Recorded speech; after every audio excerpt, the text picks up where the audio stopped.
We'll now try to get in touch with Michel Collon there. Michel, I can see you. Can you hear me? Yes, I do hear you. Excellent. Well, Michel is an investigative journalist who is in Libya for us there. We are hearing that a chorus of leaders calling on Kadhafi to step down. Will words transfer into action, you think? Well, you know, I don't think Kadhafi will capitulate. I think he defends his country. He's supported, I believe, by a majority. The question is, he also proposed a long time ago to have a referendum, and if the Libyans decide that they don't want to keep him, to go, and the NATO and the rebels refused. So I cannot say what will happen in the next hours and the next days. You have both options, but the thing the international public opinion should know, it is not the population as in Tunisia or in Egypt that wants to get rid of Gaddafi. It's the NATO, it's Obama and Sarkozy. Well, what about the rebels? What can we say now about their fate? Will they be completely in control, or will there be outside interference, particularly when it comes to oil? What's your opinion on this? It is not true that the rebels are winning or will win. It's, if there is a victory, it's only the NATO. The NATO bombarded in a very savage way in the last days, killing many civilians, and it's the usual tactic, as in Vietnam, in Yugoslavia, in Iraq, the usual tactic, bombard the civilians in the hope that they do not support their leader.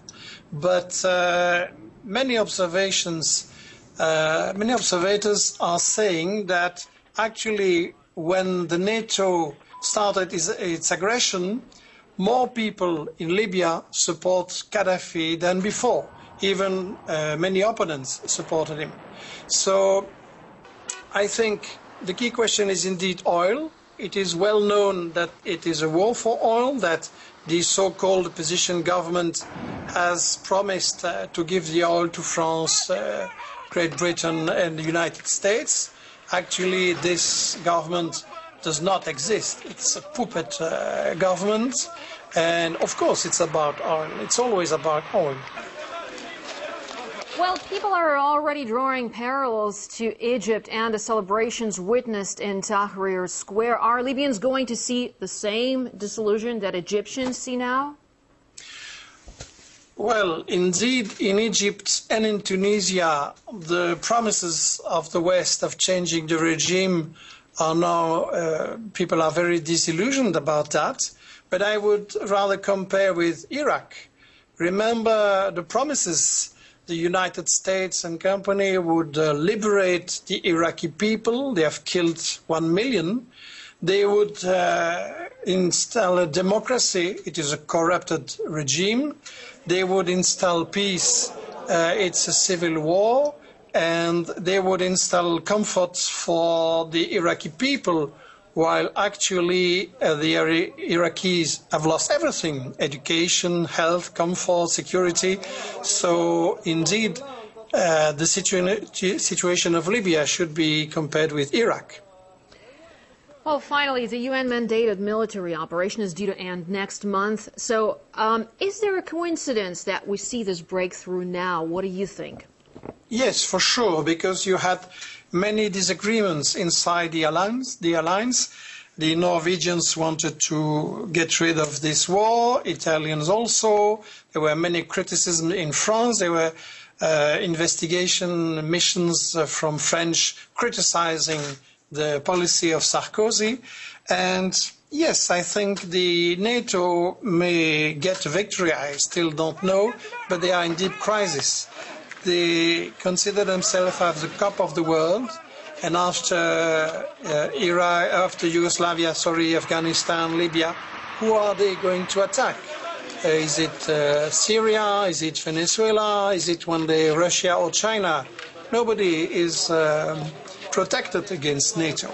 So, but this will cost a lot of money. And you know that the United States cannot pay anymore for this war, so they are divided about that. And while Mr. Obama has so many polls in the United States, is spending billions of dollars to kill people. And Mr. Cameron has so many social problems in Great Britain, and he's sending more missiles and killing people also. So I think the key question is, when will the public opinion wake finally and say, we don't need these kind of aggressions, we don't need killings, we don't need plundering of the third world resources, we need a solution to the economic and social problems of Europe and the United States. All right, Michel, thanks very much indeed for bringing us your views. And that was investigative journalist and author Michel Collon joining us from Brussels. Thank you very much indeed. Thank you.